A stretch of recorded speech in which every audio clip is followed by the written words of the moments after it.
I'm Shalina Tobin, aka Poshnoshgal, and I'm really excited to be chatting with French chef Pascal Aussignac. From a young age in southwest France, Pascal has always wanted to work with his hands, but instead of his first passion of stone cutting, Pascal's built his fame and fortune cutting fine ingredients at the fabulous Club Gascon restaurant in London. This is where he's held a Michelin star for the past 18 years, and we're going to hear all about that in this interview. Bonjour Pascal, ça va? Bonjour Shalina, I love your French accent. Well, I was just practicing it. That's good. How are you? I'm great. It's slightly hot today. We are going on the peak of the summertime, and we are just in June, so yeah, it's absolutely. quite intense. I think it's roughly 28 now in London. Yeah, absolutely. I'm staying indoors. I'm staying in the AC. Most of the time I'm right next to it because I struggle with the high temperature, with the high heat. So actually, I am in my greenhouse and it's quite hot, I have to say, yeah. Anyway. Really looks lovely. So how have you been keeping busy during lockdown? Well, okay, so let's back to mid-March when we I think we stopped on the Thursday, 20th of March, all the company. It has been really not organized because in few days before, customers were just canceling all reserve for all our places.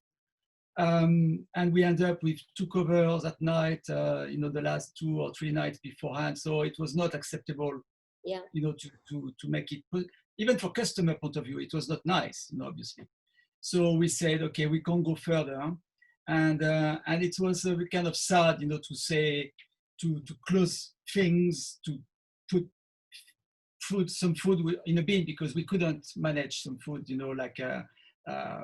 for a certain time. We can't freeze like this, and so all the fresh goods we gave to the team, and we gave some to the labor, but after we had to get rid of the rest. So that has been a bit of sadness, I will say. And after we had no clue what to do, how to say goodbye, how to manage the team. So of course, all my staff is on furlough. I've got roughly 100 staff over the 6 company, and they are mostly European. So at this stage, they are back to their own country, waiting, even if they are on furlough. So they are still in the company until we believe it's going to be a possibility to reopen safely and with enough customer, because this is the main key. But in the meantime, I manage my life with doing sport. So I discover online on Instagram the free live session of sport, which were like every half an hour you had someone new coming, a new PT at your home and doing some hardcore. And I was like, wow, that's tough. Even my body, even if I train, I do, because I do kind of boxing things and fencing. What is the Instagram handle for the free half-an-hour exercise? That would be useful to know. So there is one guy which I follow in the morning. His name is actually I know only his code name is MW5, and he does things at 8 in the morning. MW5 Fitness. There is another one. So he's on his balcony. Sometimes he's got the kids coming, working with him, but he's very, very strong, and he does half an hour good workout. Well, good to know. Yeah, good. And after you have something which is completely new to me, is a cross between sport and yoga. I'm not keen on yoga because I'm not very flexible, I would say. But it's a club called the Move Studio in Notting Hill. And the guy is called Christian, and he does, so if you click on the Move Studio, you will see this guy the way he does, we feel like all monkeys. He does movements which I discover muscle or elements of my body which I never think it was possible to have, you know. So this is not easy, but it's very interesting to have this time off and Okay. to Yep. positive in a way, because you know when you're done, you need to find some hobbies indoor, obviously, mostly, and actually I've got the gardening because I've got indoor gardening, but also I've got outside gardening from the church beside the restaurant, because I live next to Club Gascon. I'm on Smithfield Market, so I'm Okay. very close to my business. What else? I cook, I bake. So I took 2 kilo, actually, I think 2 or 3 kilo on my belly. So that's why, you know, the gym has to be very active again. Yeah. But I can't wait to have to see back the sports center open outside, because gym indoor it's good, but you need to have more action. For me, I need more action with a live, you know, a proper face-to-face action, you know, with a PT, you know, especially when you do boxing or fencing, it's like a sharp, physical, intense, and short time to act, you know, which I like. I don't like running. I do running, but I do running just for the cardio, not for the pleasure. Even if I have to say that when it's like nice weather, not as hot as now, but in early morning, from St. Paul running to the Thames, you know, along the Thames, doing Big Ben, Tate Modern, back to Borough Market, you know, and to St. Paul, it's like 7 to 8 to 9 kilometers, depending. Yeah. It's very, very pretty, I have to say. Yeah. Really Yeah. enjoy it. Well, it sounds great and good to know that you've got lots of positive things going on during lockdown. You're exercising, you're gardening, and cooking. They're I, all really positive things. yeah, but you have to. Why not? You know, I don't want to Absolutely. be depressed. There is no Yeah. point. You know, I think we are lucky enough to be in a nice surrounding. Also, being able to be self-sufficient, because as a chef you can transform food. You don't need to buy, you know, prepared food, so you can do things at home. Yeah. So it takes time, and also it gives you a positive transformation. So it's like in a restaurant, you know, you do for yourself, or you do for your close friends, for your girlfriend, you for my animals as well. I've got cats Yeah. here, Yeah. but it's also yeah, it's a kind of rewarding to do things with your hands, to transform things. I do DIY at home. I transform some things in the flat. You know, Amazing. taking yeah, taking good time. Yeah. And so the new guidelines are out, 4th of July. Are you Yeah. going to be 100% ready to open? Are all your suppliers No, ready to go? no, I don't think so. So we are launching. We have launched the takeaway at my bistro Comptoir Gascon since over months now. It's picking up every week, and it's better and better. So there is definitely a niche for it. We are now launching this weekend, from tomorrow. I'm in the kitchen tomorrow. Cigalon, so the Provençal cuisine and Corsican food as well. So it will be both produced at Comptoir, because the kitchen at Comptoir is quite large, so we have enough distance to play. My head chef from Cigalon will be there, Julien Carlon, and we are going to produce the 2 types of French cuisine dedicated to our DNA. And I'm working as well for the 4th of July or onwards, the possibility to do a new restaurant. When I say a new restaurant, it's a new summer restaurant behind the church. So where you have Club Gascon in Smithfield, there is the Saint Bartholomew the Great, which is the beautiful church, and behind it there is a garden, which I'm part of it, taking care of the garden, and I'm also a beekeeper. And when you enter in a garden, there is the first part on close pair where it's like an empty space enclosed in the fence of the churchyard, which we are going to do a restaurant. So it will be like an outside space up to 30 covers. And that will be maybe up to end of September, I think, I wish. So the idea is to open it every day for lunchtime. And it will be linked also to the weather, because of course, if it's a pouring rain, there is no point to open it. And it will be like a menu dedicated to barbecue and beers. So it will be a vegetable and barbecue menu from 12 to 3, and after it will be snacks and drinks up to 7 p.m. So that's the idea. It's for the local and also for people who wants to have like a safe space, but outside, you know, because the thing is, in London, unfortunately, we don't have a lot of terrace. The city of London, obviously, where we are located, is also banning all outside space until now. So, and maybe for the closed future, that we don't know. So it means that this I think is going to be interesting for the locals, and I wish for other type of people from London coming to have this kind of barbecue time. And the concept of this, is it a result of COVID? So you've just kind of thought of the idea during this time? Yes and no. 2 years ago, I've approached a champagne supplier to link to Baranis. You know, where we have Cigalon restaurant in Chancery Lane. Below there is a bar called Baranis, which is a pétanque bar. Not only pétanque, but you can play pétanque indoor all year long. And it's also, and everything is linked to Saint-Tropez, the ambiance of the Côte d'Azur, indoor, style of Brigitte Bardot, a bit dated like this. And because of that space, existing space beside the church, I wanted to do a pétanque court outside on the summertime and to have this kind of barbecue. So the idea came up 2 years ago already with like a house champagne.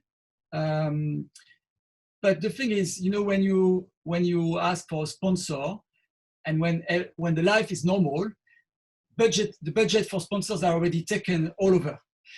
So you need to plan well ahead to make that possible. Okay. And also you need to convince the Church of England, you need to convince the council, so you have a lot of things in between which doesn't help you, you know, to process, which regulation, I would say. So because of the COVID, and also because all the outside parties, Taste of London, Ascot, all these kind of big events have been cancelled as well or frozen. So it means that budgets are still on somewhere. And, you know, it's easier for a supplier to be able to get a budget now to do something outside, I would say.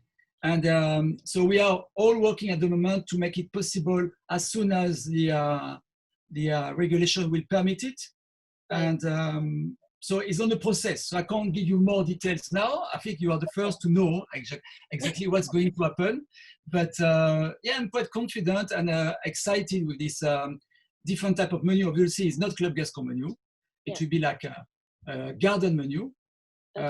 I'm going to call it a Garden Club, actually, because it's behind Club Gascon, so Garden Club, Club Gascon, Yeah, no, that sounds absolutely brilliant. I think that's a fantastic idea, and there's lots of positive things that are actually coming out of this. I just wanted to take you back to your beginnings, actually. So you went to culinary school in Bordeaux at the age of 14, and by 17 you were given a job at Les Trois Marchés in Versailles. How did that come about? All right, so actually just the rectification, it's not Les Trois Marchés, it's Les Trois Marches, the 3 steps. Just for you.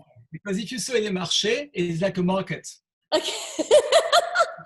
So my French is not so good. It's fine. A marche is a step and a market is a market. Marché is a market. Okay. So it's yes. So actually, my how do I start this? So my mom my parents lived in La Rochelle, and my mom used to run a shop, a leather shop in really in the center of La Rochelle. You know, La Rochelle is a very touristic city. And there were 2 women which were coming to the shop to see my mom. They became friends, and they were very close friends of Gérard Vier. And so my mom mentioned myself to this woman when I was still at school in Bordeaux. And when I had my exams, this woman said, "Oh, you know, we can introduce your kid, your son, to Gérard. We know him very well, and we can try." they did it. And actually, just after my exam, because my exam were in June, and in end of June, I had my exam. And a week after, I was in Versailles, starting the 1st of July, in this 2 Michelin star restaurant, which was very, very famous at that time.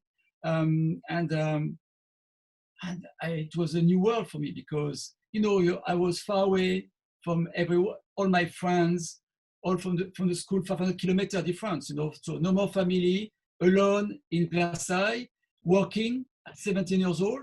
It was great and scary at the same time, you know, and this is what I wanted because I was quite ambitious, but in the same time, it was very, I felt quite alone, you know, and taking all the risk by myself, which is fine, but at that time you don't think the same, you know.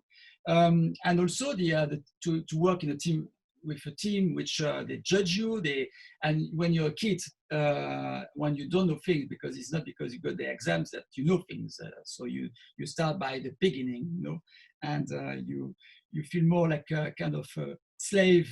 When I say slave, into brackets. So you do the hardcore time, you know, you do things where the staff doesn't want to do it technically, you know, because this is roughly the progression, you know. Yeah, absolutely. And actually, I really enjoyed it, even with this act. And the team said, you know, this guy, yeah, we can keep him. So yeah, I had a cut. So Jean-Javier said to my family, you know what? If he wants, we can keep him in the restaurant and he doesn't continue back the school. So actually, I should have been back in September to the superior class in BTH, and I never been to the school again. Oh wow! And in hindsight, so I continue to the Tromarche. But in hindsight, do you wish you had continued with school, or are you happy with carrying on the job? But it's difficult to say because the day you say no to school, at one point there is only one action. I don't think I have any regret. I didn't have my back, so you know, I just continued to work in the field of what I wanted to do and to achieve. So actually, I was fine, you know. And when you are 18 years old, life is, you know, you are next to Paris and you are like experimenting and discovering life in all aspects, you know. So no, I think it was great. I think I liked it. And you moved on to work with Guy Savoy as well. How was he to work with? Yeah, so that was one of much after, but Guy Savoy, yes, Guy Savoy was he had 2 Michelin stars at that time, and it was actually the year where Gordon Ramsay was there as well. We got the same age with Gordon, and I never met him. I was in a meat section and vegetable section, and the kitchen was, you had the pastry on the basement, and you had like a square kitchen. And the year I worked, I think it was in 1991 and 1992, to be clear. And it was the time where I knew the old kitchen, and they transformed the space to the new format, Rue Troyon. Not at the restaurant, which is now moved because Guy Savoy moved to La Monnaie now. Okay. But Rue Troyon, so I knew the old kitchen and the new kitchen. Massive difference, I have to say. And it was tough. It was tough. Not Guy Savoy, but the team was, we were like 25 chefs roughly. And yeah, it was a tough time because when you have more responsibility, obviously you are like more judged, and you need to be even more precise. So you grow up, you know. So you gain technicity, and you need to achieve things, and I liked it. I really liked it. But after Guy Savoy, I decided to do more catering industry, to do more like catering events, because I wanted to have my own restaurant. Right. And when you work 80 hours or 70 hours in the kitchen, you have no more time for you. because that was the roughly the weekly hours. Yeah. So I wanted to step down a bit and to work for a place, a company, and actually I loved it. Also, it was very different.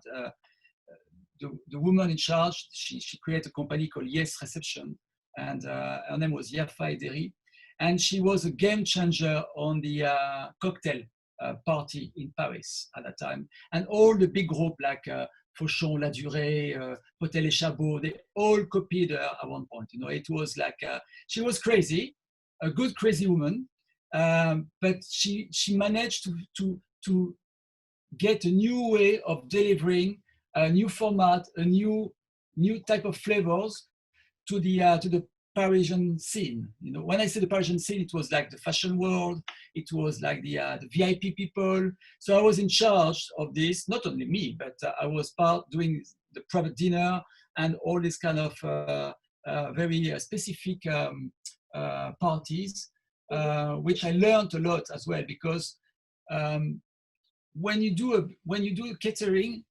you are mostly with a small team. You go somewhere, a place. It could be an empty space. You need to redesign it. You need to bring the goods, the food. You have maybe no kitchen, so you need to adapt to a situation for one moment, very specific. Comparing to a restaurant, people are coming to a place, and all the team is already organized to deliver something as an experience in one place. But when you do a catering, it's just the reverse. It's just you need to please the customer for one specific moment of their life, celebration, cocktail, an event, where it's a one-off. You can't miss it because you can't make it back tomorrow, the day after. You see what I mean? And you have so many little elements to be in charge. If you have a party and you have no ice because the delivery is not coming because of a traffic jam, it's a disaster, for example, and you can't create ice like this, you see. So all these elements to get to the team, the waiters, the floral act, all to deliver an experience, it's very difficult, and I think it's the most difficult part of the hospitality sector is to do parties like this, Right. Catering events. I think it's more difficult than the rest. But it's very rewarding as well, because you learn a lot, because you are much more versatile in the work. You think your eyes are broader. You can have a better view. You're not just focused on your food as a chef. You are thinking bigger, wider. You try to anticipate the upcoming problem on the side, And I think this is a very good way to progress yourself. Right. Well, it sounded like you were doing really, really well. What was the driving force behind moving to London then? Frustration. Frustration. I have to say frustration, because when so during this time, I worked 3 years in the catering industry, and that gave me some kind of time off in Paris to find a virtual restaurant, and I was helped by, it's called La Bourse de Commerce, so it's an institution where they help young entrepreneurs, young people to develop or to create a budget or to find a location. So if a restaurant collapses, they will find someone to take it back. You see what I mean? So we are creating, like a proper story about it, and you defend this, in terms of with a solicitor. You are in front of banks, and so you take a lot of risk and trying to sell your project, to actors which are necessary for this. And so I did 3 times this in 3 different restaurants in Paris. Okay. And I didn't achieve that, because most of the time it was a money problem, because my parents, I'm not coming from a rich family, and I didn't want to involve my family to put any warranty into it. So I was like, I was very, very disappointed. When you're young, when you are ambitious, and when you have a good CV, and when you think that you are able to do something. In the meantime, there was a big group who have heard of myself, and they were developing a restaurant, a complex in front of Saint-Tropez in Grimaud.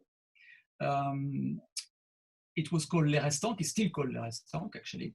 And they were building the site, and they proposed to me to be in charge of the restaurant and to create the kitchen and to create the decor in that restaurant at the burgeoning stade, moment. So, which I did.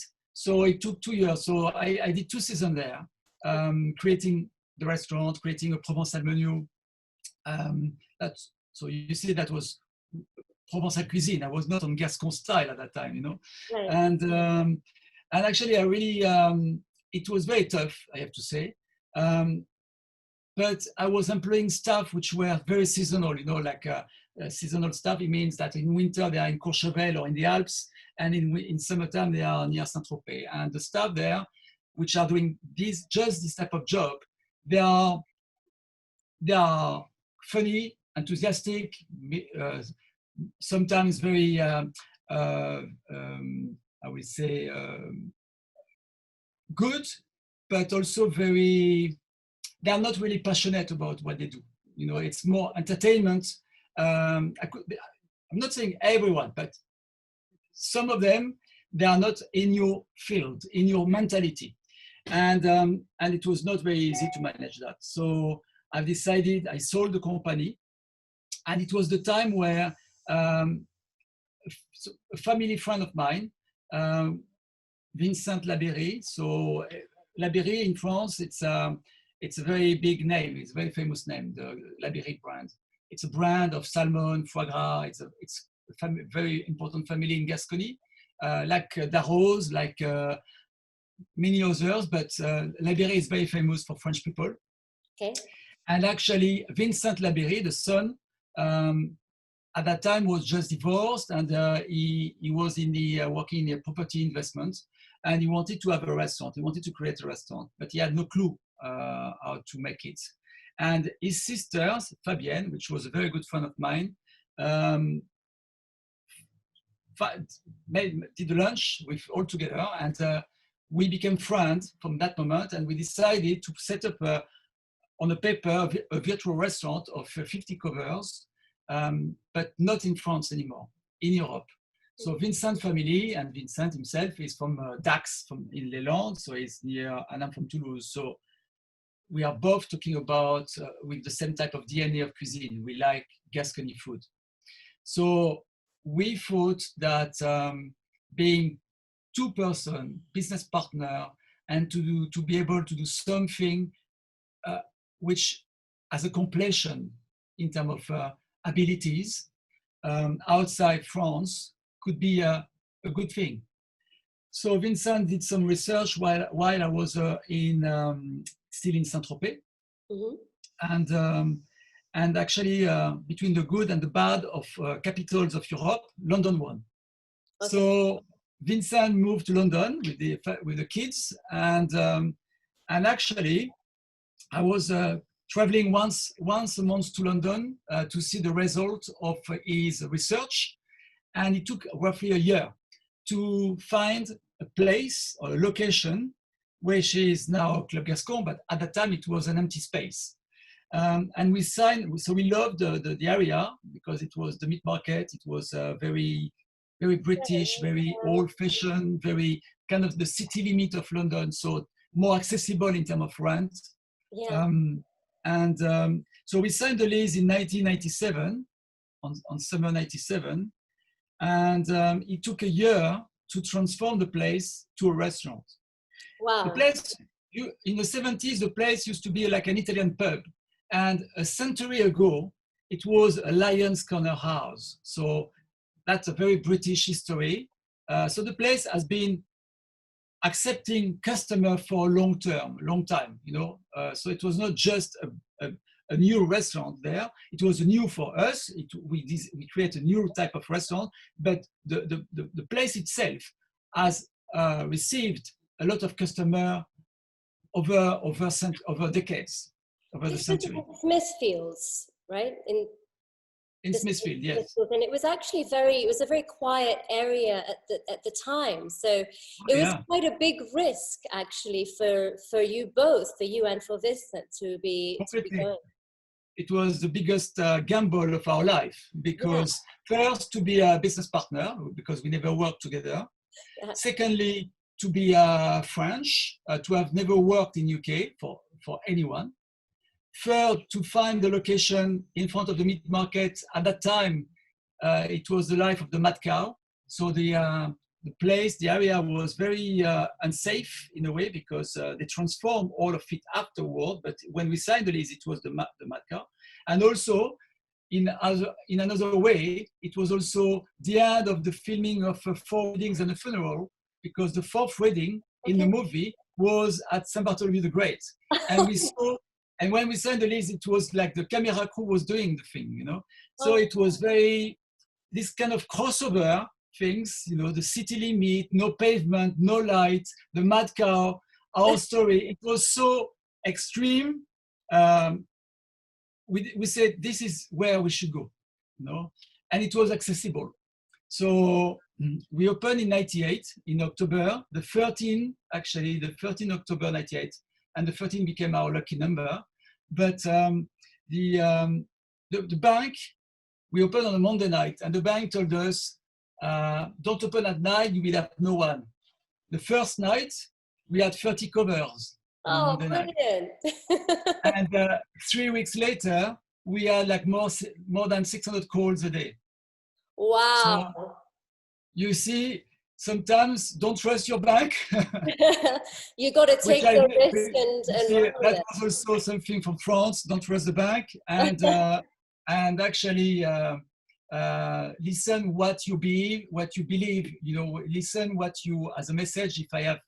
If some young people want to listen or hear that, if you believe in yourself, don't try to convince so many people, because do it. Find a way to achieve something by yourself, or with someone which are not doing the same job than you, but to complete your lack. And I think this is the way, one of the way, it's our way to have, you know, passed the test of time, with achieving few things over 2 decades now. I'm not saying we are safe. I'm just saying that as a story, as a message, we have done something. You know, we have proceeded something, and from scratch, from nowhere. You know, nobody was expecting us, and we are still there. So this is quite cool. And you took many risks, because another one was traditionally French cuisine. It's quite formal, but another risk that you took was, you know, the small plates, tapas style, which is, you know, it's so unusual. So, you know, trust your instincts. That's another. Yeah, that also was part of our thinking, because, you know, Gascon cuisine. If you go to Gascony, if you go to any type of, in a village, to any type of restaurant, traditional restaurant, when you eat there, you need a nap, because the food is quite heavy, volume and heavy. So being in London, being next to the city where people are working, we can't afford that people are going to be on a sleeping time in the afternoon. You know? So we thought that we need to keep the flavor, but to reduce the volume, first act. Secondly, I was watching my mom when she was going to a restaurant. In general, she was preferring having 2 starters than a starter and a main course, because for her the main course was too big. Yeah. Okay. Second thinking. Also, if you look at French cuisine in general, or French restaurant, I'm not talking about testing menu. I'm talking about, you know, like the normal format: start, main, cheese, dessert. It's a lot. Most of the people, they are going with the start, the main, and they swap the dessert or the cheese, and they go for coffee. So the dessert is also a missing part, or time to time you sell dessert, you know. So all in all, we were thinking that how to change that formula. So we thought that instead of having a start, main, dessert, we were talking about plates. and I did chapters of a series of plates. So it could be the meat section, you know, the fish section, the vegetable section, the foie gras section, and actually everything was on small plates. And the main thing was every dish had 80 grams on the plate. So that was my the target. So the main product on each plate was 80 grams. So Right. with a garnish, it was like 110, 120 grams complete with the sauce, you know. And a normal meal for customer, for any of us, if we eat normally, we are going to eat 400 grams of food, you know, if you pamper yourself. So if you divide this, it's 4 plates. So the idea was a format of 4 plates. So that's where the service, we manage the service to say, okay, you need to have, you choose between a series of chapters, between 4 plates. And everyone was doing a composite, I would say, of 4 series. And they could be served at once or one after the other one. It was up to the customer. So we gave to the customer flexibility, and also they were not obliged to have 4 plates. You could have 3 plates, 2 plates. So it means that they organize their budget. So the idea was to be much more flexible in terms of French cuisine and to be more fun. So it's not a concept or creation. It was just an adaptation of the Spanish cuisine or the mezze. It's something already existing on different type of cuisine. But the way that a French restaurant was we were the first to do it, and organizing from scratch like this, that was new. And we became a game changer because of that, I think, not only by the location, and also because we had foie gras from starter to dessert. So you could do a foie gras menu, which is not the case anymore now, because the fact that the evolution makes people more aware of eating differently, and the foie gras, it's still there, but it's less in your face, I would say. So that's how Club Gascon evolved or started, with this kind of small portion, small format. And after, we have been copied by plenty of different type of cuisine, because it was a success. Because of that success, it has been transformed to different type of cuisine, and it's absolutely fine and possible to make it. Even now, you see still a lot of pub doing tapas plate or small plate. So I call it frappas, because it's not nice to say small plate. It's a bit boring. To say petit plat, it's very Frenchy. But to say tapas, it's the French tapas, so everybody can understand it, you know. Yeah, absolutely. So you got the tapas. Well, it paid off, because you got a host of accolades, including your Michelin star in 2002, and you've held it ever since. How exciting was that moment to get the Michelin star? Wow, but you know, because when we create Club Gascon, we never knew it was not a restaurant dedicated to the high gastronomy.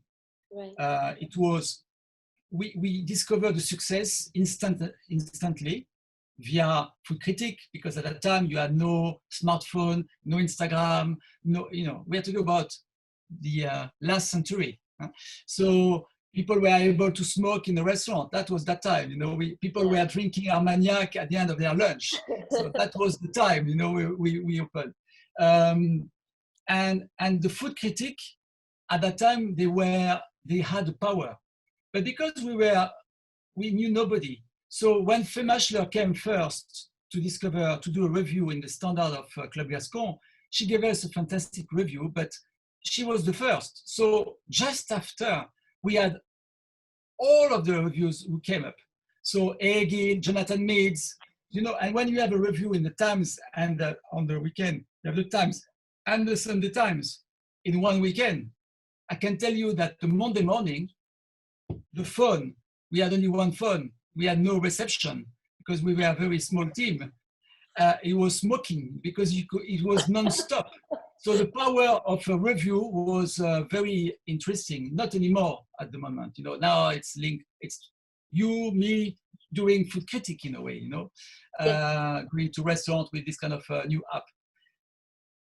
It's a different world. So we were packed for 10 years, lunch and dinner, non-stop. So when we received the Michelin star 3 years after the opening, it didn't change the feeling of the restaurant. The restaurant was full, but it changed the perception from a bistro to a restaurant. And that was very clear to the people. We became a restaurant. Before we were like a kind of funny bistro, trendy. Right. And the day after we became a restaurant. Yeah. To me, it was, of course I've cried, because when you do your training in Michelin star status restaurants, and I put all of this into brackets. I kept that in France, and I moved to a new country to set up a place. So I didn't copy anyone. We tried to do with Club Gascon. In the name of Club Gascon, you've got everything said. Gascon is the area, Club is a selection. Because we were two persons, Vincent and myself, we were ready to do a nightclub. You need at least to be two, the minimum requirement. So in the name, you've got everything. So we decided to do something which was completely different than the rest, with the format, with the deliverance, with the area, even with the competition. At the time, when we arrived in London, Pierre Kaufmann was still working, but he sold the company afterward. And he was one of the first customers to visit us. Oh, wow. Yeah. But he was the master of the Gascon world in London, obviously. So we did something completely different than him, and also the location was completely different. So there was no copy paste. And obviously, when you have a credit of the Michelin celebrating this after a certain time, so they took their time to give the star. It was very emotional and very happy. And after that, I became much more relaxed with myself, less hungry with the ambition, much more, thinking more horizontally, not anymore on verticality. Well, that's funny you say that, because a lot of people who actually have a Michelin star say it's, their passion and drive to then retain the Michelin star becomes more stressful. So how was it for you to keep it for so long? I think for me, I take it as a little motor on a daily basis. So it's like a kick in the morning with the team. We know that it's a Michelin star restaurant, so we need to prove. Doesn't need to have the pressure non-stop. I'm not a shouting man in the kitchen. I'm quite not relaxed, but when he has to be delivered, he has to be delivered, because I am in the kitchen. I am working in the kitchen. I'm not doing mise en place, but I'm always at the service, plating, testing, making the sauce. So I am with the team, and actually, for me, it's like consistency, like a little engine, and you need to. It's like an entertainment. It's like you bring the team together, and they are happy. And obviously, if someone that doesn't have the standard or the some quality, we push that person to go on that way, to find a way to be better, And if that person doesn't find a way, we say goodbye. It's so how to keep it. I have no clue. I don't know how to keep it. It's now 18 years, and I'm with this new life now. I don't know. We are closed for 3 months. I don't know how Michelin will react with this year. How they are going to rate restaurant this coming October, for example, because it's a different way.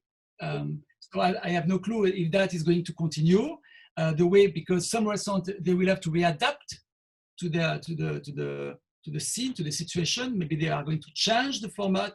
Maybe we are going to change the format. We don't know yet.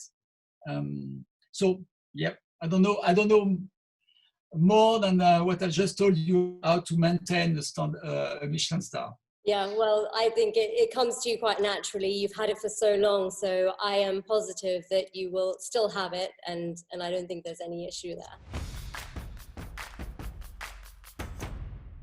You mentioned earlier on that you have this particular liking to the date of the 13th. Are you superstitious, or is it just by chance? Yeah, so actually it became, it's a funny thing because we opened the 13th of October 98, Club Gascon. And beside Club, there was a cafe, which was called Stone Cafe. And that place was just transformed and it collapsed. So a few months later, after the opening, like 9 months later, we took over the place and we transformed it as a bar because we were so busy. People were queuing in the wintertime along the street, and we had no space to keep them warm. So we thought we are going to do one bar next to the restaurant, so which we did. It was called Cellar Gascon at that time. And so we opened Cellar Gascon a year later. We opened officially, and it was also a 13th of March. Okay, but that was very unfortunate. You know, we haven't I haven't made the link. You know, it's just after I realized. So what's happened is the year after, we decided, because actually the bar and the restaurant it's two individual places in the same building, but with two different kitchens. There is no link, you know, in between. So we were missing space because my kitchen at that time, my club, was a shoebox. Okay. So we had to store, and we had to find a way to do patisserie. And we needed to find another place. So on the other side of the market, where you have next to Fabric and Smith of Smithfield, at that time, they were not existing. Right. They were on building site, both of them. I'm talking about 2000. And in 2000, we opened, in 2001 exactly, we opened Comptoir Gascon, which was a deli, just a deli, because we had no license for, it was just a takeaway, a shop. And we opened it the day before Valentine's Day. And obviously it was the 13th of February.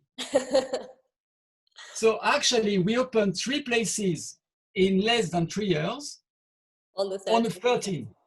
Yeah. So I decided from that was a lucky number. So that was unfortunate. But when we opened Le Cercle in Chelsea in 2004, the sister restaurant of Club Gascon, which was for 10 years, so we had a place, we created the place. Le Cercle was in Sloane Street. Have you been to Le Cercle? Have you heard of Le Cercle? I have heard of it. I haven't actually been there though. Okay, so now it's finished. But when the Cercle was, so actually because we had in 2002 the Michelin star, the restaurant was exploding in terms of fully booked, and we're starting to be copied a lot. So we decided we had the opportunity to create a restaurant in the West End, in the West Side. And obviously, Smithfield, where we are, is very masculine, meaty, Citibank, and the opportunity was to be in Sloane Street. So it's just opposite, very girly, very posh, and the place, the building was, they had a basement which should have been a swimming pool, and the landlord decided to don't do anymore the swimming pool. So it was like a massive box, emptied, like a concrete box below the building, which they said, we want to do a French restaurant, and we want you to be in charge. So we saw that place, and we create from scratch a restaurant called Le Cercle. So I called it Le Cercle because after a club, it could have been a clan. The clan was too Scottish, and Le Cercle was very feminine because the Cercle is a clan. It's like a balloon.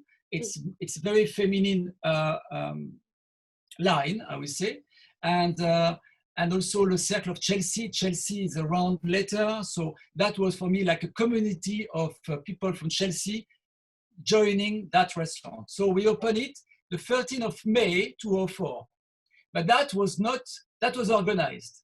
Okay. In 13. So that's the story of Le Cercle.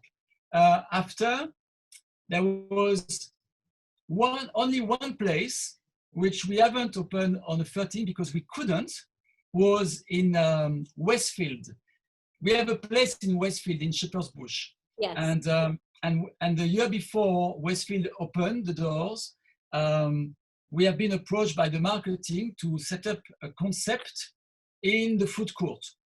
Like not only us, but most of Michelin star chefs of that time, very, very specific, Indian, English, French, to create a hub of Michelin star concept in the food court. And at the end of the day, we were the only one Michelin star to set up something, so when Westfield opened, the doors of Westfield opened, we were obliged to open with the doors of Westfield, and they opened the 30th of October 2008. Okay. It was the week where the financial crisis arrived. Okay. Just that week.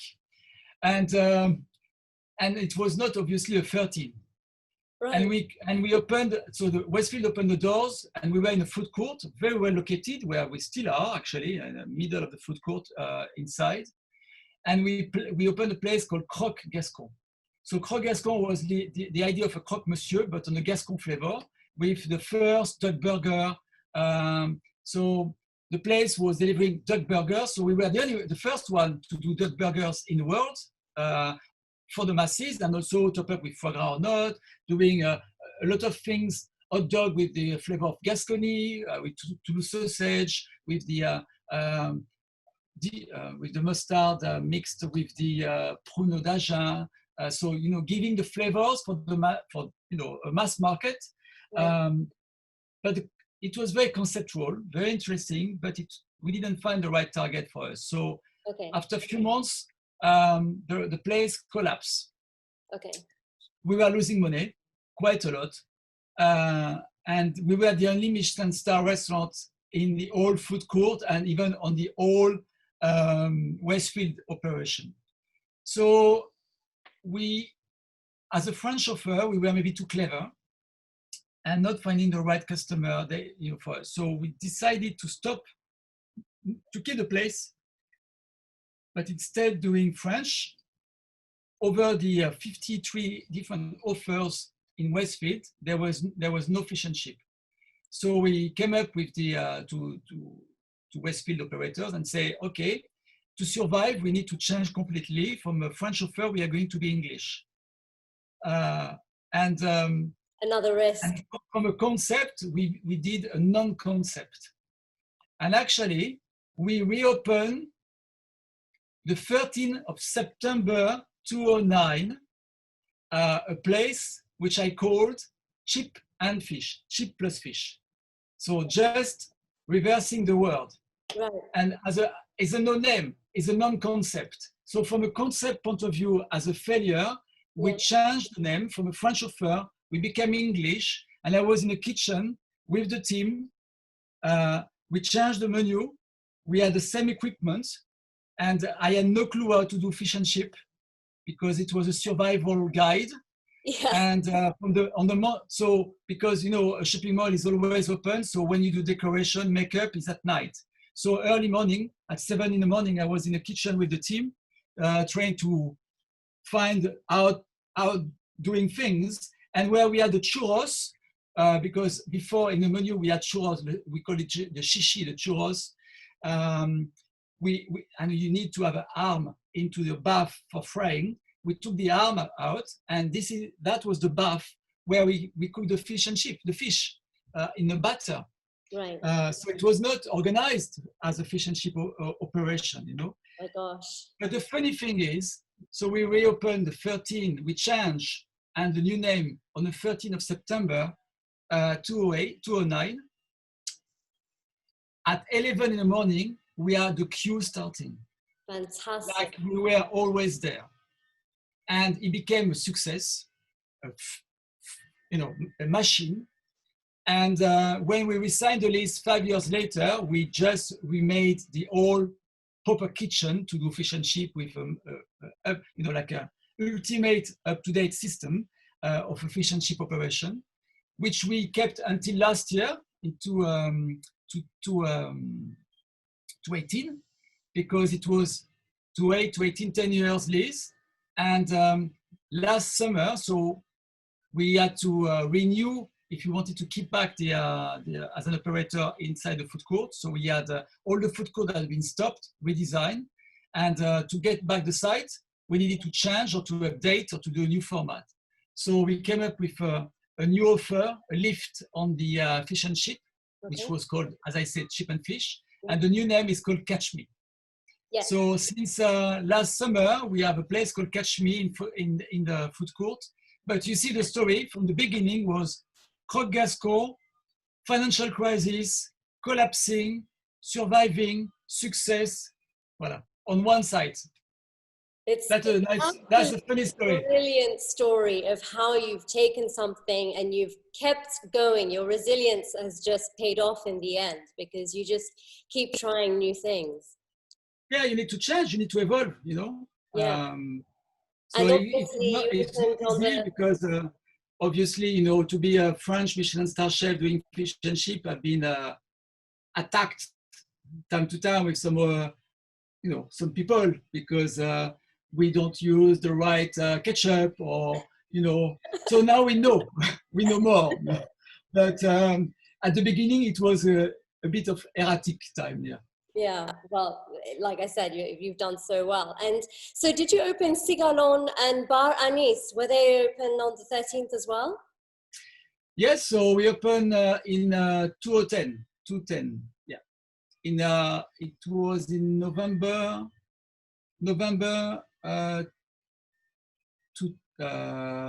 yes. I'm not sure it was the 13th, okay. to be honest, exactly. Okay. But if it was not the 13th, the wish was on the 13th. Yeah, you had like an opening in your dreams on the 13th. But my cookbook, for example, which I made in 2010 as well. My first cookbook has been published out on the 13th. Okay. Wow, there's this big thing about the 13th. I think it's always in my mind. I keep going, and I'm still on the 13th.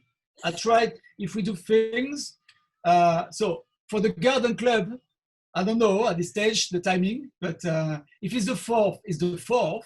But if it's later, maybe to be the 13th of July, who knows? Just the day before Bastille Day, to be on class. Fingers crossed. I hope it's the 13th because it sounds like it's very lucky for you. So Cigalon and Bar Anis, again, they're a restaurant and bar combination. So you like that formula. Yeah, so Cigalon and Bar Anis, it was another, so we still had the Cercle when we opened Cigalon and Bar Anis. So what's happened is one of our chefs, Julien Carlon, who was chef de partie at Club Gascon, became very important in our company. And he's from Marseille.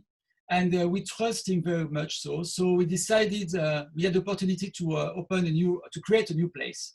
And where you had Cigalon, before it was an auction room for Sotheby's. Sorry for my pronunciation. Sotheby's. Sorry. Yeah. So it was like a place for auction for books in Chancery Lane. And below it was a pub. So they sold the place, and we decided to transform that place because the place, I don't know if you have been to Cigalon, it's like an atrium where you enter, and in the middle of the building, you got a beautiful rooftop where you have the light. So the ceiling is very high, and it's like a rectangular piece. So we wanted to create a greenhouse inside the place to represent a bit of Provence. You know, if you go to Provence, to the Luberon, you've got a private house called a mas, M-A-S, mas. Mm-hmm. And behind, you've got always a garden, which is a bit hidden with the barbecue and beautiful landscaping. And you've got also the crickets, the sound of the summer coming and the lavender all over you, and you drink rosé with the barbecue style. So this is the ambience of what we wanted to recreate in London all year long. Right. So Cigalon, as a name, again, you see you had Club Gascon, Cellar Gascon, Comptoir Gascon. After you had the Cercle, starting by a C, After you had Cigalon, Mm-hmm. because Cigalon means two things. First, it's the cricket. So in Espanol, it would be cigala, and in Italian, it would be cicada. So it's the sound of the wings of the cricket in summertime. Okay. But also, I don't know if you know a writer, the French writer called Marcel Pagnol, which is a very famous writer. And also he did some movies. And one of the characters is Cigalon. And Cigalon, it's a nickname for seagull, for cricket, because you could have cricket, seagull, cigalon, or cigalou. That's the local name in Provence. And Cigalon is also a character of a man as a chef. And I can't tell you the story because it's quite long, but it's a very nice story about a chef and how a chef can a chef work all his life for delivering food for people. Okay. And one day, in that story, that chef decided to don't serve any more customer because he was fed up, because he was not rewarding himself enough. So he decided to do some kind of tribes, and he was so you got all the atmospheric ambiance, and these tribes were he was cooking them, and the customer were on the terrace outside waiting with the family. We are back to 1930. That's the story, and actually he never shown up, and he was eating the food dedicated for the customer for himself because he wanted to pamper, because he was fed up to deliver food for people, and he wanted to have his life back. So it's a kind of we could feel time to time this kind of story. You know? Feel like you are alone. Exactly. I hope it's not going to be you.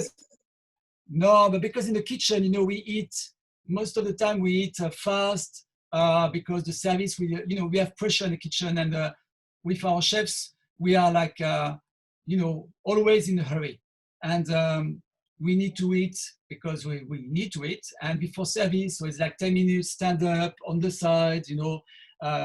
Very few restaurants have things organized because square meter in London is expensive, not only in London, but in many places. And even if we have the place organized, the chefs like to eat quite fast.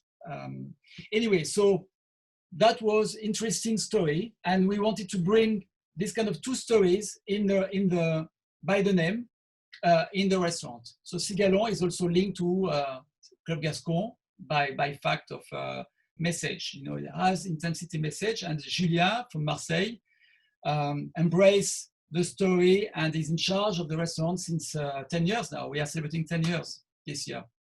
But when you are, as I said beforehand, when you are working in the catering and when you see things broader, you try to deliver a message because you can't do too many things. You need people remember you for something. They go to a restaurant. If you think you want to eat Indian, you are going to say, okay, I know these 3 types or these 5 Indian restaurants. Each of them, they are specific. You have something specific. It could be for you the ambiance. It could be something as a roast. It could be something because of the spice, the way or the size of the whatever. You will memorize something, very small thing, and this is part of your. You have kept this in mind, and from time to time you want to find it back. You want to see it back. You want to taste it back, and you can't please everybody. It's very difficult, to be mainstream. So I think we deliver high message, but for a niche type of niche restaurant. That's what is Cigalon. That is Club Gascon, Comptoir, blah, blah, blah. Except the fish and chip, except Catch Me, which is much more mainstream. Right, but also Bar and Nice is slightly different as well because you have you can play pétanque in there. Yes. So are you any good at pétanque? Oh, ça va. I'm not the best one, but I can play. We can entertain some pastis afterward. even if I lose, we can play with the drinks after. But, no, the idea of the pétanque was for me very important because below the restaurant there was this space which was a pub, very English, very British pub, very old-fashioned with the wood paneling, but they had a lot of booths, like hidden space. So we create this kind of cave, like you can find in this kind of old Saint-Tropez with the Brigitte Bardot style, the music, the yeye music, and also we have this kind of gravel going to to an area where we are doing storage, and this was not, it was too narrow for putting tables and too long. So I said, okay, let's do a pétanque court. And Baranis became the first indoor pétanque place in all UK. Now we have been copied, but obviously when things are successful, you are copied. I think it has to be like this. I don't know. And but how much do people love it? Is it very successful? Because Baranis is successful, but Baranis is not located. If it was in Shoreditch or in a more funny or like in an area where you will have more, I would say, public, it will be very successful, much more successful. But for where it is in Chancery Lane, it's very successful. Okay. We are very happy with this. And you use the space as private hire as well. That forms a large part of your business there. Is that right? Baranis is used for private party. Yeah. Club Gascon, we have a semi-private room now. After the restaurant can be booked, all restaurants can be booked for party in general if they want to. But and Le Bar next to Club Gascon, which used to be called Cellar Gascon, now it's called Le Bar because we have redesigned it 2 years ago with Club Gascon makeup inside. So Le Bar, we have different levels, so we can organize 3 parties at the same time. Amazing! Wow. Yeah.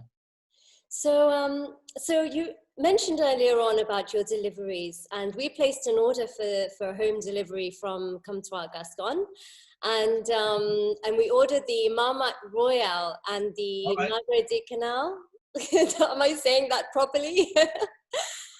So we're looking forward to that. But what is your signature dishes? Would you say those are the signatures for deliveries and you have different ones for the restaurant? No, I will say that I hashtag in Comptoir, hashtag a name called Gascon Collection. Again, playing with the wording of the company and GC, CG. Gascon Collection, it will be more, if that takeaway text goes bigger and bigger, which is starting to be the case, and if we are not reopening Club Gascon at the early stage, we are going to introduce also some high-end cuisine in the Gascon Collection. So at this stage, the food is made at Comptoir Gascon in the bistro, and I've decided to do something which is more like straightforward, comfort food, something which also linked to the picnic, to the season.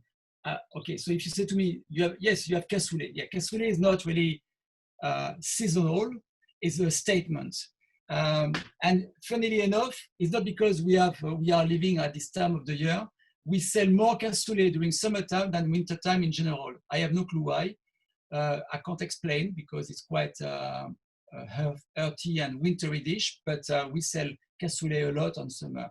So I just really wanted, because you can't do cassoulet at home. It's too complex because you can't have the right ingredients, the right beans. It's very difficult. So, and a good cassoulet has to be done in a big quantity. You can't do just a cassoulet for 3 people. It doesn't work. So obviously this is something which we can deliver and or being collected. The duck confit the same, because if you go to whatever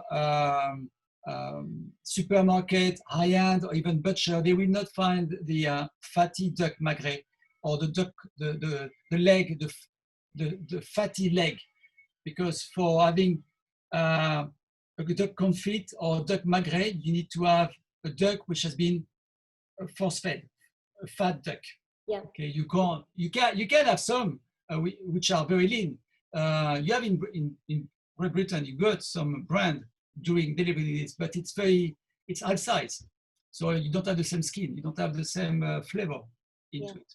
Anyway, so it means that this kind of cuisine and Toulouse sausage are very genuine, and so we deliver this and we make this for the weekend for people. And the Marmite Royale is something different. It's not really Gascon in terms of traditional. Mm-hmm. The Marmite Royale is one of the iconic dish I've designed for the Queen's Jubilee in 2012 and also pre-launching Taste of London at that time.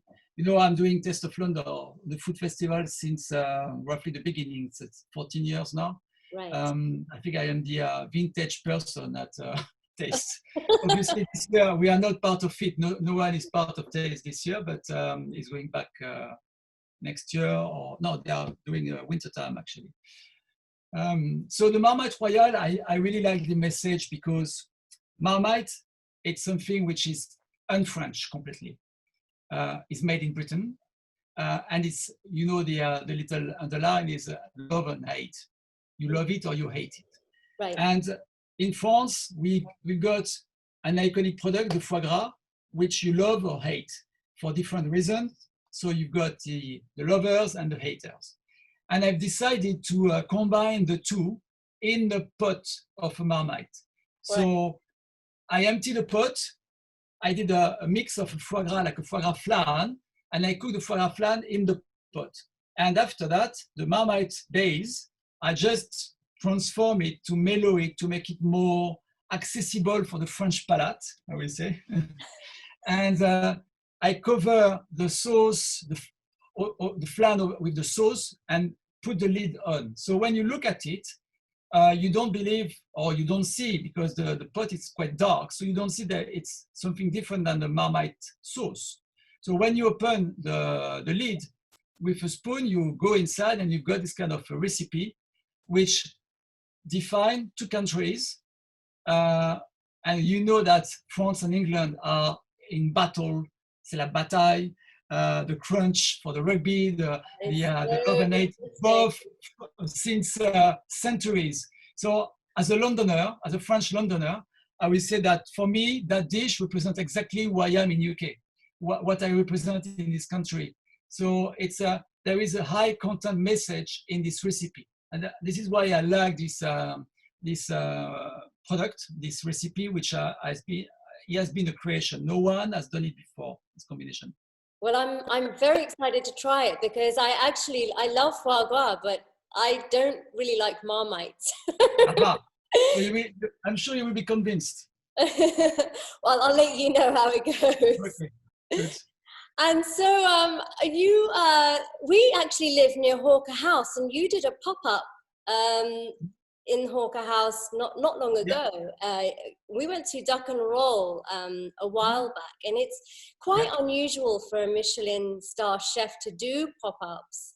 And I obviously know you're very unconventional and you really like to think out of the box, but everything you do is so interesting. Where did that idea come from?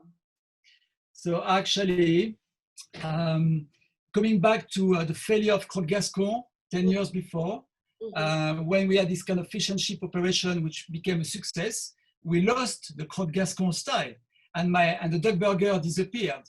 But some other operators saw the story of the duck thing, and they're starting to do this kind of street food with duck. So I don't want to name them, but they're starting to copy, or actually they just relaunching from the idea we designed a few years back, a new thing with the duck. So when Jonathan Donny with Street Smart decided to as starting this kind of Hawker House, he wanted in a food court. He said, "I want a French chauffeur." So he thought of us.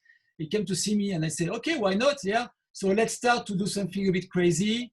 And actually, I'm quite exciting to play with name. And so we're starting with a logo, and it was like a psychedelic duck as a cartoon, because I wanted to do something ducky, but using, actually, so the message was, we use a French duck, but with all the parts of the duck will be treated with a recipe from the world. Okay. So it's not anymore a French restaurant, it's a French product, but more accessible to different flavors from the world. So you could have the Asian one, you could have the tortilla style, you know, so you could use the duck of the neck, you pulled it, you cook it, you pulled it, so you got like a shredded meat. You could have the pastrami. We used to do a pastrami duck burger with the breast on pastrami, like with the bagel, like the American New York style, like the sandwich, the reuben.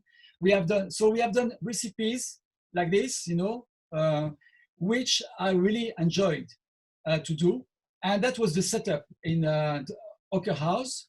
And we name it Duck and Roll as rock and roll. So the duck rocks you. The duck is rocking you. So the duck rocks you, and we follow that after this success at Ocker House with Dinerama in Shoreditch. And we stayed 2 years in Dinerama. Okay. And after, you know, Dinerama or street food, they want to make new operators coming out, you know, and they do turnover of restaurant inside. So we moved away. So this duck and roll, it's still existing, but it can reopen tomorrow. You know, it depends of the ability to do somewhere in the market. We have done it afterward in Camden. We can do it in Brixton tomorrow. You know, we never know. Yeah, maybe in the new garden that you'll be opening up in the summer. So maybe you could do it there? No, because I think it's a different target. I want to do something more barbecue-y. Duck and roll is not linked to barbecue. Okay. I want to do a pop-up menu, short, but very linked to the flowers and the edible herbs we have in the garden as well. You know, yeah. So it should be a kind of barbecues and bees. Okay. Exactly. So speaking of flowers, I know you love flowers. You cook with them all the time, and you even love to do the flower arrangements in your restaurant. What is your favorite flower to look at, and what is your favorite flower to eat? So I discover flowers in this country. Okay. Because when we create Club Gascon back to 98, we had no money. And I was going to New Covent Garden because the first months of the opening, no one knew us. And we had to pay cash all on delivery because we had no accounts, because we were nobody. So we are physically in front of the meat market in Smithfield, but we don't use the meat market because we import product from Gascony directly. Mm-hmm. So I had to go to Billingsgate to buy the fish, and I had to go to New Covent Garden to buy vegetable and other stuff. But you know, physically, they are opposite sides. So in London, compared to Paris, if you go to Paris to a market, you go to Rungis, which is near Orly, and under one roof, you got everything. So you don't need to travel all over. Right. So the first months, I was so tired during the day because I had no staff. We were 3 in the kitchen and 3 upstairs. So I was sleeping in the banquette inside on the restaurant, and I lost 10 kilos. Oh. But during that time of the first months, I decided to go to myself with a van to go to the New Covent Garden at 4 o'clock in the morning because it was before going back to work. And I had no, because I was living in Pimlico, and I had no time to go to Pimlico, to go back to the restaurant. It was too complex. So it was tough time, but we had one supplier called Jallet at the time who trust us and who supplied us. And because the market was, the vegetable market was next to the flower market, on the way back, I was stopping by the flower market. So I was buying some flowers for decorating the restaurant, but when I say flowers, it was like a bunch of roses. It was just something very tiny. Because we couldn't afford to have a florist company to decorate the restaurant, you know. So time after time, week after week, doing this kind of process, I was going more organized to the market. And and I decided to start to do the flower arrangement at the restaurant on a small scale, a bit bigger, a bit bigger, a bit bigger. So I learned from the flower market, going every week since now 2 decades, flowers in general, edible flowers more particularly, and also flowers which are going to stay in a restaurant with air conditioning, depending on the season, because you need to think of the height, you need to think of the water, the putrefaction inside after a week, and some flowers which are staying. So you can like some flowers which are never being good for a restaurant, for example, you know. So that's the way I discovered the flower arrangement and the flower to be eaten. That's the way. Now back to what I like in terms of flowers. My favorite flower is peony, by far. The peonies are the nicest flower ever. Yeah. But I don't use them at all at the restaurant because they are collapsing. Okay. So they can be beautiful, and the day after they are like, I can't use them in a restaurant. It's unsafe. Right. And to eat flowers after you have a lot of flowers, they are not edible, but you have a lot of flowers which are. And again, I use tulip. I'm sure you know that I'm using tulips because I discovered on the TV 10 years ago. I couldn't sleep one night, and I've got the satellite here at the front, and I was watching at 2 a.m. Like a program, you know. And normally at night the programs are very, very strange program. And it was like a farmer alone talking about his farm at 2 a.m. You know, and he just said at that time, "Oh, I'm going to eat my tulip now," and that I was slightly, you know, sleepy, awake, and I was like, what he's talking about? And he cooked some tulip, and it was like in the middle of nowhere, in his barn, and I was like, okay. So I didn't know that tulips were edible, so I did the research, and obviously they are. And the good thing of the tulip is the season starts in October, finishing in May. So you have like 6 months roughly to play with tulips. And the stem of a tulip has a taste of asparagus, and you just have to steam them. And after you do a stuffing, whatever stuffing you want to do, you need to have a stuffing which will be reheated in 2 minutes or cooked in 2 minutes. So it's either something as a leftover, like a fish cake, for example, which is very unsexy but tasty, and you fill your tulip with the leftover fish cake. You steam your tulip for 2 minutes, and you will have the most beautiful starter ever. You see, it's very simple, you know? So, yeah, they look amazing. What is the nutritional value, or if any, of tulip? For edible flowers, is there any nutritional value to it? First of all, you need to know the provenance of it. So mostly with the garden here, I grow things, so I know there are no pesticides. It's all organic, you know. Obviously, when you have a high content volume of tulip, I can't have all the tulips made here. So I've got a supplier which is in Italy. I don't use tulips from Dutch tulips because they are on a mass production. Okay. But if you have artisan tulip or artisan supplier, even on the flowers, the best is to have yourself cutting flowers from the back of your garden, because you have planted the bulb and you see the tulips expanding, and you cut them, and you create this kind of funny act with your friends at home. You got your little garden, and you say, "Oh, we are going to have the starter now," and you cut some tulips. Yeah. You stuff it and you deliver them, and that in half an hour is all done, you know. And that is very surprising. People don't know, and that's funny, and it's cool. After the nutrition act from the tulip, I don't know. Okay, so what do you suggest that I do with these? Can you give me like a quick tip on courgette flower? Yeah. Is the replacement on summertime of the tulip. So you have two choices. You can either take the courgette, keeping the flower itself, keeping the full package, but the cooking will be slightly different. So if you stuff your flower, the courgette is going to be maybe al dente. So you can also cut the bottom and cook it differently. and do the stuffing with the top. So you have two acts. I will say that most of the time I like to use tapioca. You know what is tapioca? Yes. Yeah. Tapioca pearls. So if you blanch the tapioca pearl for 6 minutes, cooling down, refreshing, put in some olive oil just to or some oil to make them less sticky, and you do like a brunoise of carrot, herbs, courgette, all raw like this. You season your pearls of tapioca, and you stuff. You put a bit of parmesan, some lemon zest.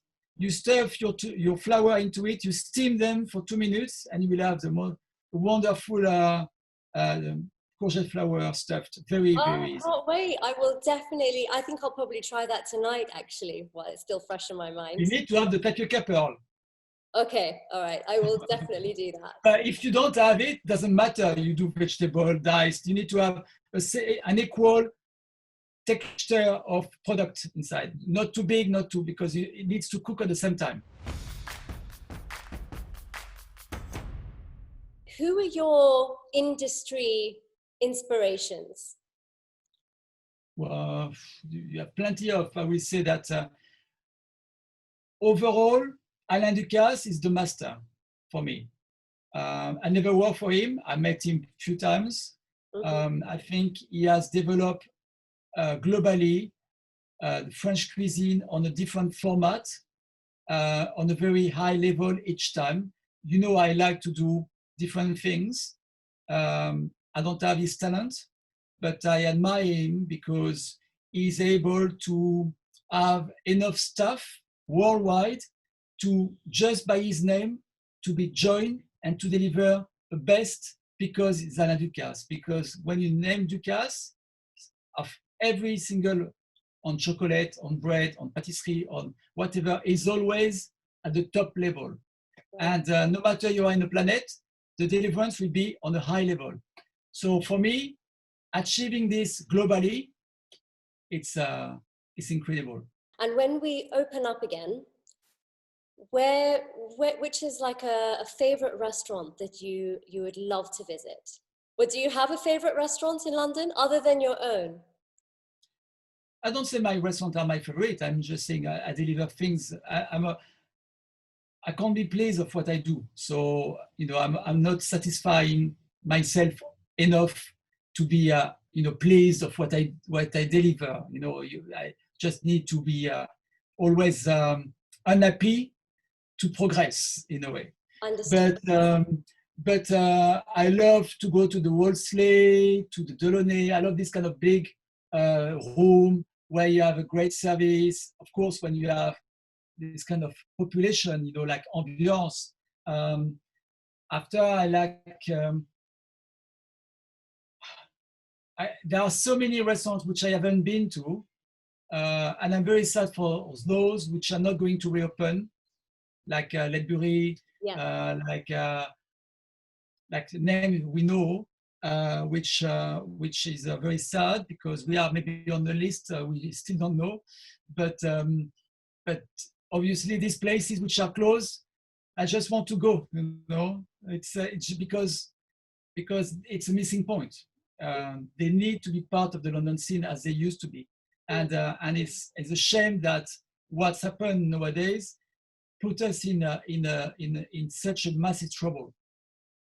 I know, because we don't deserve it. It's not our fault. We are all victims, and it's not fair. Yeah, it's very unfortunate, and it is very sad for restaurants who can't open up. And on that topic, how safe are all of your restaurants? Do you know are you going to open up all of them? Are you safe from closure? So we don't know if we are going to reopen all of them because we have 5 places plus the fish and chip, so Catch Me. So obviously for us, Catch Me is the priority because it's inside the shopping mall and we deliver, the system is by the counter, so it can be delivered as soon as possible from the very opening directly. So that's the first to open. Mm-hmm. Secondly, Cigalon, we can reduce to 40 covers because the room is big, so we can make the social distance with Cigalon. So Cigalon is on the pipeline to reopen. Okay. we keep Comptoir at this stage closed for the takeaway operation. And club, we don't know yet, because it will depend on the garden and the success of the garden.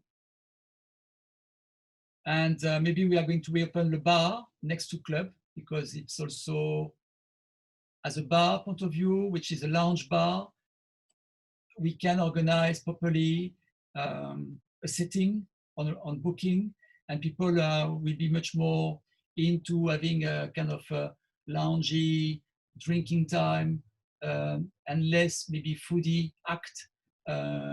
It seems to be more relaxed than, for me or for all the Michelin star restaurants. The difficulty is not just to reopen. The difficulty is to find the people coming back. That's the main thing. That's the tricky thing, because, okay, we can have the guideline to reopen on the 4th, but doesn't mean we are going to have the customer back on the 4th. Yeah. It will be, if it's shiny like this, summery like this, people will much prefer going outside in the park.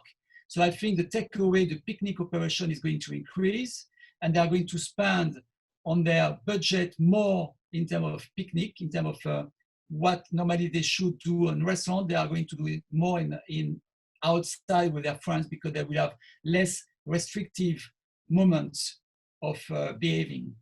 If you go to a gastronomic experience and you need to have all this kind of safety act, which we are going to do, obviously, because if we want to be open, we have to do it. But I'm not sure customers we are going to spend as a testing menu 3 hours in this kind of configuration. I'm not sure, you know. And this is a bit scary, because if that also, it also depends of where you are located in London. Where we are linked to the City of London. And the City of London is the bank industry. And my friends from the bank industry just told me that they are going to be back at work, some of them by the end of September, and most of them beginning of next year.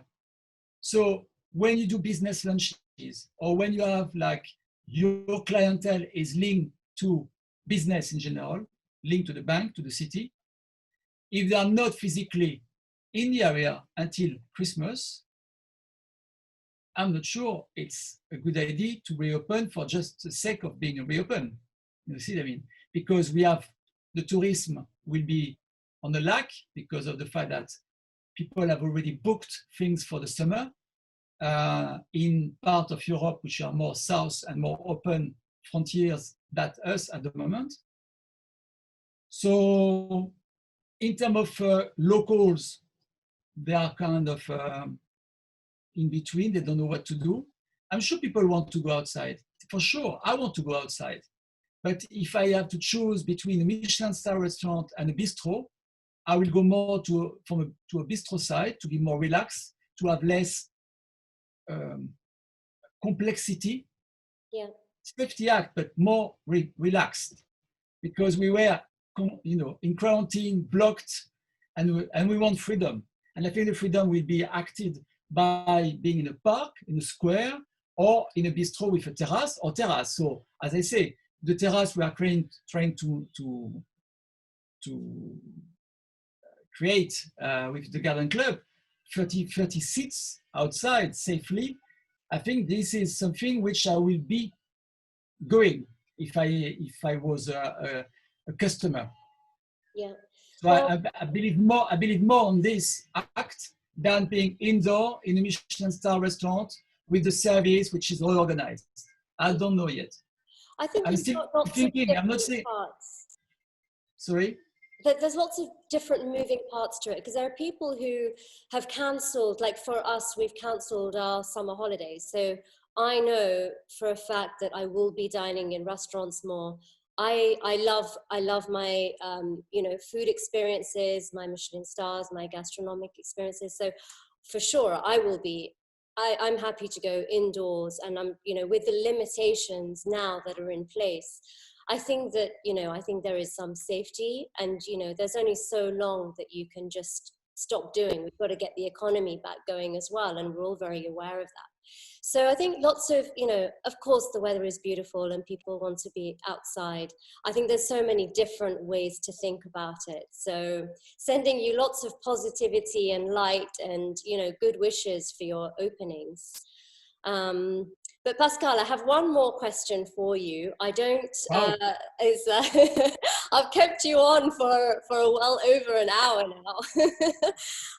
So I've learned so much about you that I didn't know before, but I have my one last question, which is, tell me something about yourself that I couldn't possibly know, something that you have not shared with anybody else. It's not on the internet. So it's kind of like a secret. Okay. Yeah, I can give you a secret. I've been the private chef of Michael Jackson. Oh, wow. That's a good secret, no? That's a very good secret. Can you tell me more about that? Yeah, I can. So it's quite a funny story. Yeah? Back to 1995 or 1996, something like that. 95 maybe. So Michael Jackson was at the top of the world at that time. He had no problem, you know, with the kids thing. You know, in London you've got the Madame Tussauds, and in Paris we have the equivalent called the Musée Grévin, which is the same way but different name. And there was also like a radio called Énergie, which is a very famous private radio in France. We organized the arrival as a sponsor of Michael Jackson for his worldwide tour. And the junction was the fact that he was at the Musée Grévin having his body at the Musée Grévin, and also doing a tour, a worldwide tour with, I don't remember which album was it, but it was in Paris for these two things. Mm-hmm. And I was working for this catering company, which I talked to you beforehand. Yeah, yes. And that company won the budget for doing this event. And this event was so, I would say,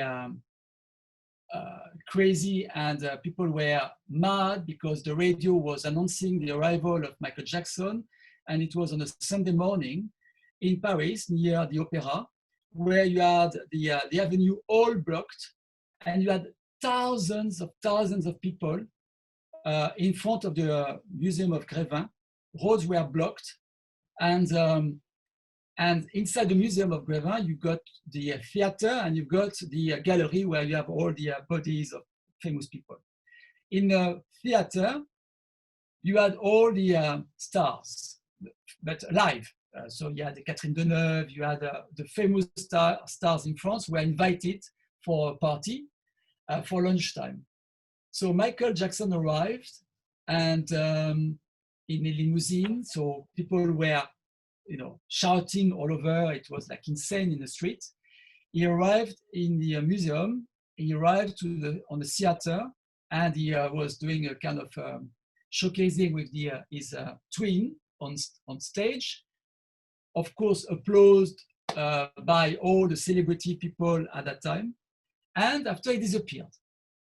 And he disappeared at the back of the building to a special room where I was there just for him. So there were like 15 people.